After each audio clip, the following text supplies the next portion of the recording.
किसी पुलिस में मजाल नहीं है कि इमरान खान को गिरफ्तार करके दिखा दे। अगर पुलिस अदालत के अहकामात पर भी जाती है तो उन पे पेट्रोल बम फेंके जाते हैं। मैडम स्पीकर, क्या वजह है मैडम कि साकिब निसार को और उसके बेटे को गिरफ्तार नहीं किया जाता? क्या वजह है? क्यों साकिब निसार और उसका बेटा गिरफ्तार नहीं हो सकते?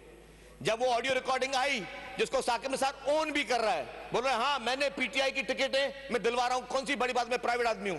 ओ भाई, तुम उस वक्त प्राइवेट आदमी नहीं थे जब तुम एक अदालत के एक आला तरीन ओहदे पे फाइज थे, और अदालत के उस आला तरीन ओहदे पे जब तुम फाइज थे तब तुमने एक जमात को out of the way favours दिए हैं, और वो पाकिस्तान की तारीख में के शाह-तरीन फैसले हैं जो साकिब निसार ने किए, और अनफॉर्चुनेटली वही तारीख दोबारा भी दोहराई जा रही है।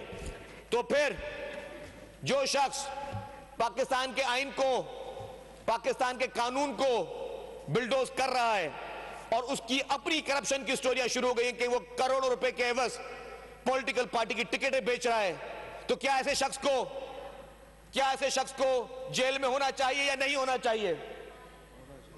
क्या ऐसे शख्स को जेल में होना चाहिए, नहीं होना चाहिए? सारी जिंदगी होना चाहिए। ये पूरी असेंबली कह रही है, आप भी कह रहे जेल में होना चाहिए, नन साहब आप भी कह रहे जेल में होना चाहिए, तो सारी पार्टियां कह रही हैं कि ऐसा शख्स जो टिकटें बेच रहा है, जो पॉलिटिकल पार्टी की टिकटें बेच रहा है, और जो साबिक चीफ जस्टिस था, उसको ये फेवर्स क्यों दिए जा रहे हैं? ये कौन से एहसान एक दूसरे को उतारे जा रहे हैं? कौन से फेवर्स दिए जा रहे हैं? आपको या हमको तो नहीं, जो हम लोग पीटीआई का ऐसा नहीं है, हमें तो कोई टिकट नहीं दे रहा बांटने के लिए। साकिब निसार को क्यों दी जा रही है टिकटें बांटने के लिए? तो जब पूरा ऐवान बोल रहा है, जीडीए बैठी हुई, एमक्यूएम बैठी हुई, पीपुल्स पार्टी में सब बोल रहे हैं कि ऐसे शख्स को जेल के पीछे होना चाहिए, तो क्यों नहीं होना चाहिए? ये जतो साहब भी खड़े ये भी बोल रहे हैं, तो ऐसे शख्स को क्यों नहीं जेल के पीछे होना चाहिए, सलाखों के पीछे होना चाहिए? मैडम, ये डबल स्टैंडर्ड नहीं होना चाहिए।